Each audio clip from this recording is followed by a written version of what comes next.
नमस्कार दोस्तों, स्वागत है आप सभी का बायोलॉजी बूस्टर में। और दोस्तों ये जो वीडियो है ये उन बच्चों के लिए है जो 12th के बाद बायोलॉजी जिनके पास है और जो 12th के बाद क्या बेस्ट करियर ऑप्ट करना चाहिए उस चीज को लेकर कंफ्यूज रहते हैं। ठीक है, 12th में बच्चे जब बायो से पास आउट होते हैं, पीसीबी फिजिक्स केमिस्ट्री बायोलॉजी से जब वो पास आउट होते हैं तो उनके पास क्या क्या विकल्प होते हैं, इस चीज पे कई सारे बच्चों के कमेंट मुझे आते थे कि सर इस पे वीडियो बनाइए, इस पे बताइए कि क्या क्या ऑप्शंस हैं। ठीक है, तो इस वीडियो में आपको डिटेल में बताने वाला हूँ कि क्या क्या ऑप्शन होते हैं बायोलॉजी 12th से जिस बच्चे ने पास किया है उसके पास। ठीक है, सारे ऑप्शंस बताऊंगा मैं, जितने भी ऑप्शंस होते हैं मेजर ऑप्शंस, और फिर आप बैटरी डिसाइड कर सकते हैं कि आपको क्या चुनना है। ठीक है, देखिए ध्यान से इस वीडियो को पूरा देखना और ढंग से समझने की कोशिश करना। ठीक है, देखो सबसे पहली बात, क्लास कौन सी है? 12th क्लास, और बच्चे ने पास किया है PCB physics chemistry and biology. Physics chemistry तो होगा ही, ठीक है, बायो है उसके साथ में फिजिक्स केमिस्ट्री होगा। ठीक है, अच्छा इसके बाद पीसीबी के बाद इसमें ऑप्शंस बनते हैं। देखो पीसीबी आपने मिनिमम कितने परसेंटेज से पास किया हो ये भी मैं बता देता हूँ।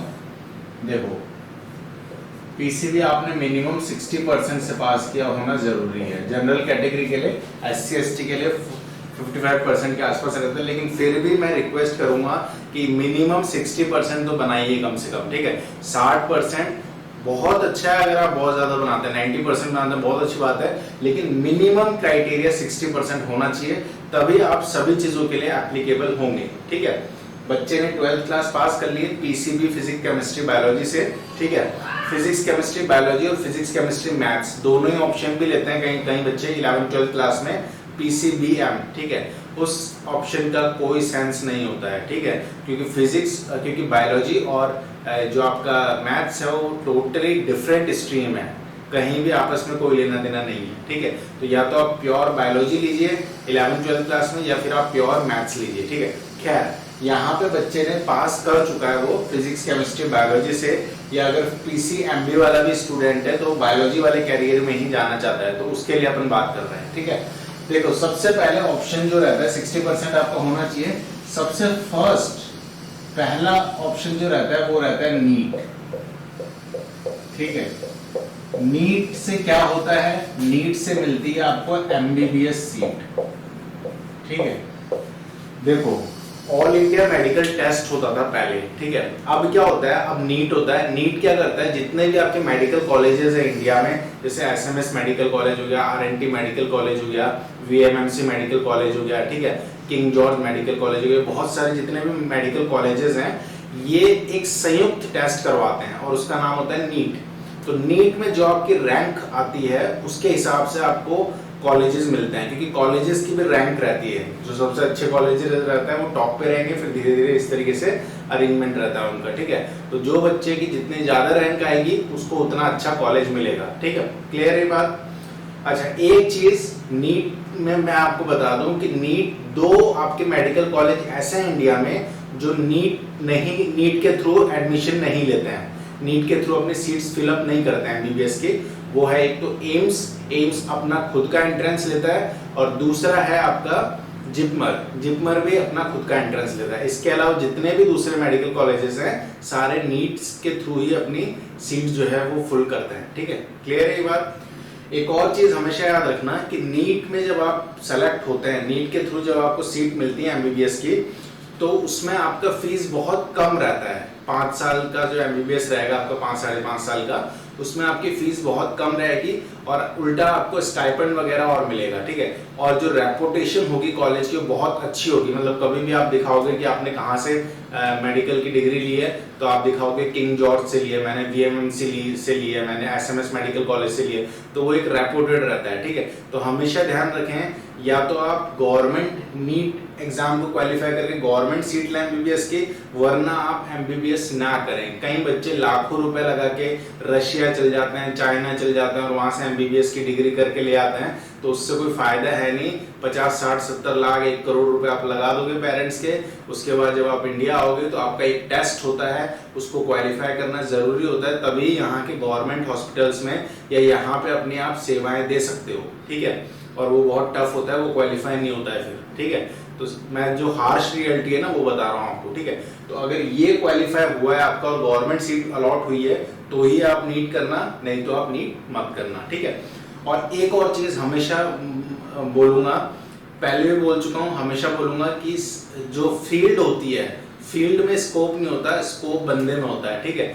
कोई भी फील्ड हो, आप कितने हाइट तक पहुंचते हैं वो डिपेंड करता है। आप नर्सिंग कर रहे हैं लेकिन नर्सिंग आप बहुत अच्छे से करें, आप एक हाइट पे, एक टॉप मोस्ट लेवल पे अगर पहुंच जाएंगे तो आपके लिए आपको सब चीजें मिलेंगी, नेम फेम मनी सब कुछ आपको मिलेगा, ठीक है। तो डिपेंड करता है कि आप कितने टॉप तक पहुंचे उस फील्ड में, ठीक है। फील्ड में चमत्कार नहीं है, बंदे में चमत्कार है, ठीक है। समझ पा रहे हैं इस बात को? तो ये मैंने बताया नीट के बारे में, जो कि सबसे फेमस होता है। लगभग हर बच्चा जो 12th पास करता है बायो से, लगभग हर बच्चा इसकी तैयारी जरूर करता है। और ये भी है कि इसमें सीट्स बहुत कम रहती है as compare to engineering entrances. Medical में सीट्स बहुत कम रहती हैं, ठीक है। तो एंट्रेंस काफी टफ है, ठीक है। तो ये तो हो गई नीट की बात, ठीक है। इसमें बायोलॉजी आपका सुपर स्ट्रांग होना चाहिए, केमिस्ट्री ठीक ठाक होना चाहिए, ठीक ठाक रहता है ये बायोलॉजी वाले को। फिजिक्स लिमिटिंग फैक्टर रहता है, फिजिक्स अच्छा है तो आपका नीट में रैंक अच्छा आएगा। बायोलॉजी आपको सेलेक्ट करवाएगा लेकिन फिजिक्स आपको रैंक दिलवाएगा, ठीक है। ये बात हमेशा ध्यान रखना नीट के लिए, ठीक है। अच्छा, दूसरा ऑप्शन इसमें अगर नहीं आप जाते हैं तो सेकंड ऑप्शन और क्या कर सकते हैं, और भी बहुत अच्छे अच्छे ऑप्शन है। जैसे सेकंड ऑप्शन है आप कर सकते हैं फार्मेसी, फार्मेसी कर सकते हैं। अब फार्मेसी, अच्छा इस एमबीबीएस में सब आ गया, बीडीएस वगैरह भी आ गया इसमें, ठीक है। बीडीएस, बीएचएमएस, ये क्या होता है, होम्योपैथिक जो डॉक्टर होते हैं, बीडीएस डॉक्टर होते हैं, वेटनरी डॉक्टर होते हैं, ये सब नीट के थ्रू ही भरे जाते हैं, ठीक है। तो ये सारी कैटेगरी डॉक्टर वाली इसमें आ गई। इसके बाद फार्मेसी है। फार्मेसी में दो चीजें होती हैं, या तो बीएससी होता है फार्मेसी में, या फिर आपका बीटेक होता है। बीटेक में बी फार्मा कहते हैं इसको, ठीक है, बी फार्मा, ठीक है। अब बीएससी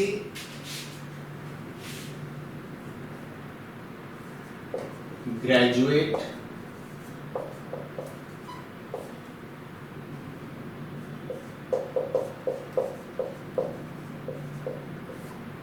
ठीक है, फार्मा डिप्लोमा।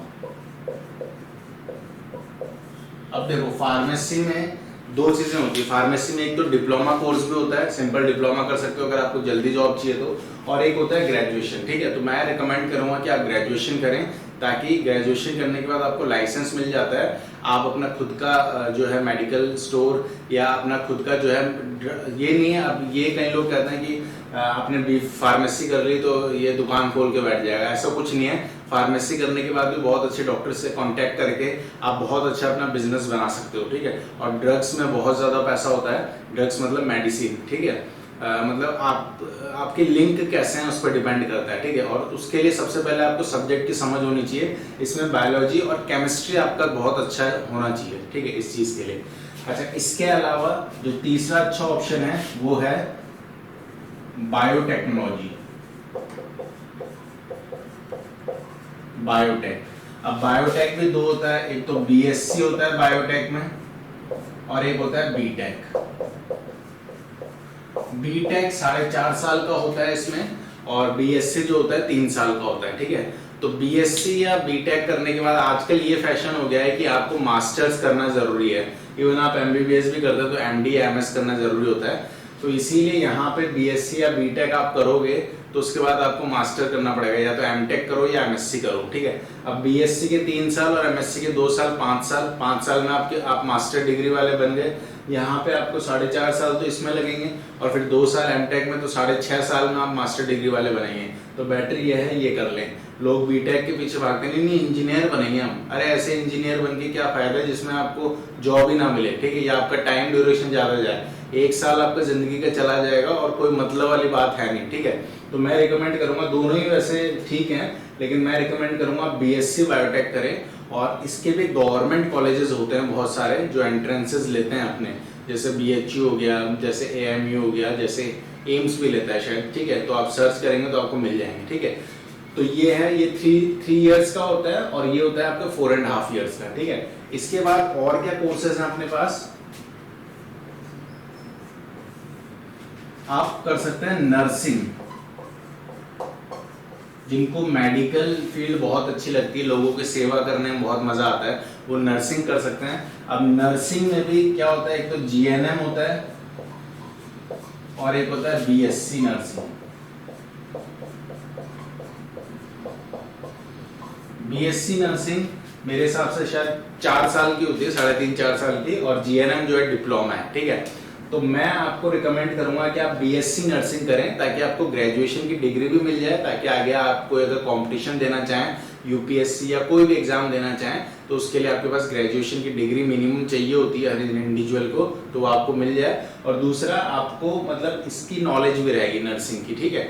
तो अगर आप बीएससी नर्सिंग करते हैं तो आपके पास दोनों ऑप्शन रहेंगे, आप कोई गवर्नमेंट एग्जाम भी दे सकते हैं, उसके लिए भी एलिजिबल है, और दूसरा ये वाली नॉलेज, नर्सिंग की नॉलेज तो है ही आपके पास, आप नर्सिंग के लिए किसी गवर्नमेंट हॉस्पिटल में अप्लाई कर सकते हैं या किसी प्राइवेट हॉस्पिटल में भी अपनी सेवाएं दे सकते हैं, ठीक है। तो ये भी बहुत अच्छा है। इसके बाद और क्या कर सकते हैं बायो वाले स्टूडेंट, सारे बता रहा हूँ मैं, ढंग से समझना है इसे, ठीक है।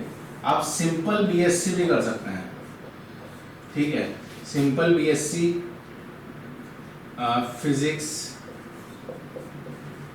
बायो केमिस्ट्री में, सिंपल बीएससी होती है फिजिक्स केमिस्ट्री बायोलॉजी में, या कई जगह फिजिक्स बायो में भी होती है, कई जगह बायो केमिस्ट्री में भी होती है, ठीक है।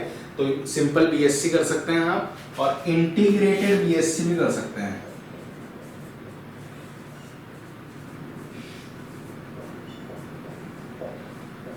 इंटीग्रेटेड बीएससी मतलब जैसे किसी पर्टिकुलर चीज में बीएससी, जैसे होम साइंस में बीएससी हो गया, किसी पर्टिकुलर फील्ड में बीएससी, ठीक है।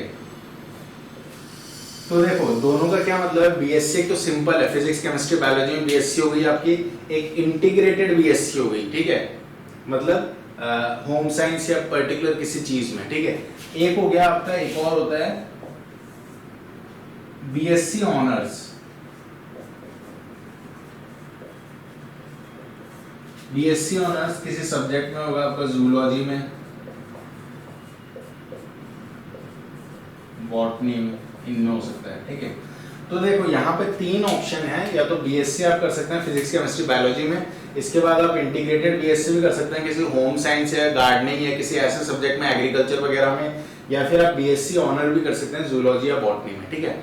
अच्छा, एक बात ध्यान रखना, बीएससी के बाद कुछ होता नहीं है इंडिया में, ठीक है, तो आपको एमएससी करना ही पड़ेगा, ठीक है, क्योंकि 3 साल की डिग्री के बाद कुछ भी होता नहीं है आजकल, ठीक है, तो आपको एमएससी करना ही पड़ेगा। तो इन तीनों में सबसे बेस्ट, अपने एक्सपीरियंस के हिसाब से बता रहा हूँ, सबसे बेस्ट जो चीज है वो है बीएससी ऑनर्स, ठीक है।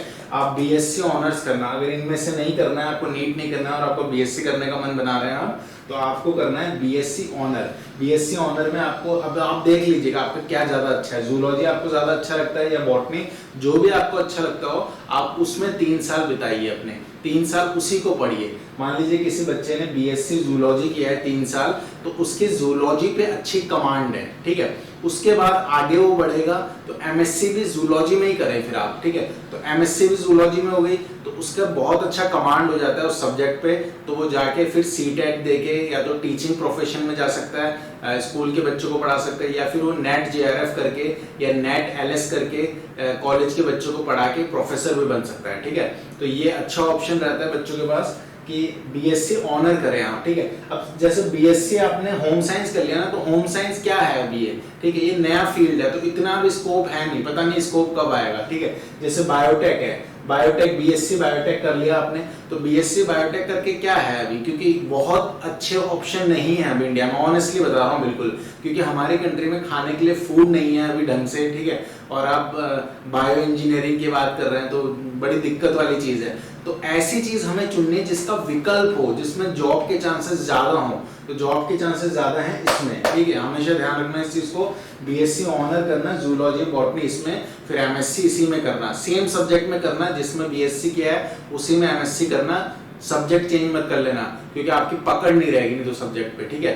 और जब जॉब निकलती है किसी भी पर्टिकुलर यूनिवर्सिटी में, कॉलेज में, तो वो सब्जेक्ट वाइज निकलती है कि जूलॉजी के लिए प्रोफेसर चाहिए, कि बॉटनी के लिए प्रोफेसर चाहिए। कभी बायोटेक वाले भी निकलते हैं लेकिन कम निकलती है जॉब इनकी, ठीक है। होम साइंस वालों की भी निकलती है लेकिन कम निकलती है। तो ज्यादा ऑप्शन किसके रहते हैं? इनके रहते हैं, ठीक है। समझ में आई ये बात? अच्छा, और क्या कर सकते हैं? ये मैं बायो के बता रहा हूं आपको सारे, ठीक है।